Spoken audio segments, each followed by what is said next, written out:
Olá, meu nome é Maria Tereza Patrocínio Souza e hoje eu vou apresentar para vocês o projeto de iniciação científica intitulado Excesso de calor noturno e mortalidade geral e por causas nas capitais do Brasil.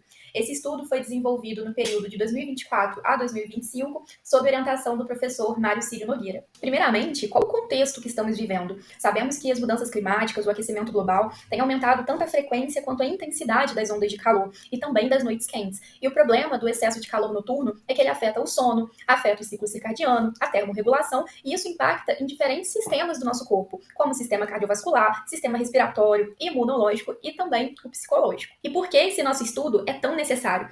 Todos os estudos anteriores sobre esse tema foram feitos em países do hemisfério norte. Não havia nenhum estudo até então que descrevesse o excesso de calor noturno em regiões tropicais próximas à linha do Equador. E nesse sentido, o Brasil se destaca como um ótimo país de estudo, principalmente pelas suas dimensões continentais, a diversidade climática e também a diversidade socioeconômica em nosso território. O nosso estudo buscou responder a 3 perguntas principais. Qual o impacto do calor noturno na mortalidade por todas as causas? Existe alguma associação do calor noturno com doenças respiratórias? Como esse risco varia entre as diferentes regiões brasileiras, considerando toda a diversidade socioeconômica que temos em nosso território. Nós utilizamos dados de mortalidade do DataSUS, combinados com informações climáticas do EURO5, dados de umidade do Brazilian Daily Weather Gridded Data e dados populacionais do censo de 2010. O período de análise foi de 2000 até 2019, exceto para os dados populacionais, que foram extraídos de 2010, o ponto médio de todo o período. Para medir a intensidade do calor noturno, utilizamos uma métrica chamada de excesso de calor noturno, ou HNE, que quantifica o estresse térmico noturno em uma dada região. Para fazer os cálculos, utilizamos os dados de temperaturas mínimas acima do percentil 95, e a partir daí calculamos o excesso de calor noturno para todas as cidades do estudo. Obtivemos variações importantes, desde 1,26 em Porto Alegre até 15,8 graus Celsius em Teresina. A análise estatística foi feita em 2 etapas. Na primeira, fizemos análises temporais em cada uma das 26 cidades brasileiras e Distrito Federal.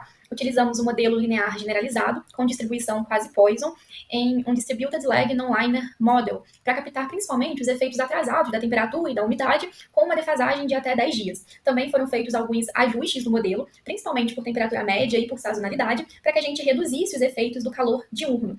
Na segunda etapa da análise estatística, realizamos uma meta-análise multinível para juntar todos os dados que havíamos obtidos com as séries temporais. Utilizamos efeitos aleatórios, levando em conta que existe uma grande variabilidade entre as regiões e os municípios. Além disso, as estimativas foram feitas por máxima verossimilhança e os riscos foram estimados com as melhores previsões lineares não enviesadas, os chamados BLUPs. Para resumir a nossa metodologia e facilitar a compreensão, primeiro fizemos a coleta de dados de mortalidade, temperatura e umidade em diferentes bases de dados. Depois, quantificamos o estresse térmico noturno através da métrica excesso de calor noturno, ou HNE.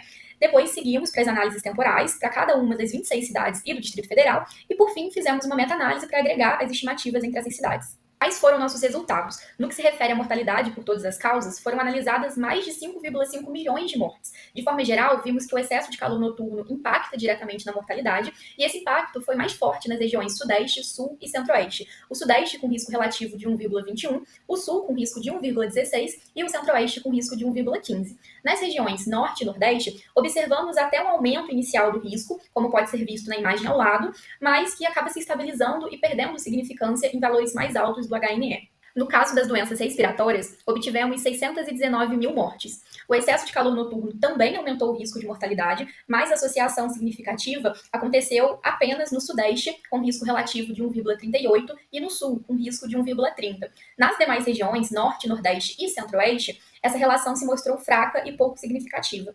E o que tudo isso significa? Esses resultados mostram para a gente que o calor noturno é um importante fator de risco para a mortalidade no Brasil.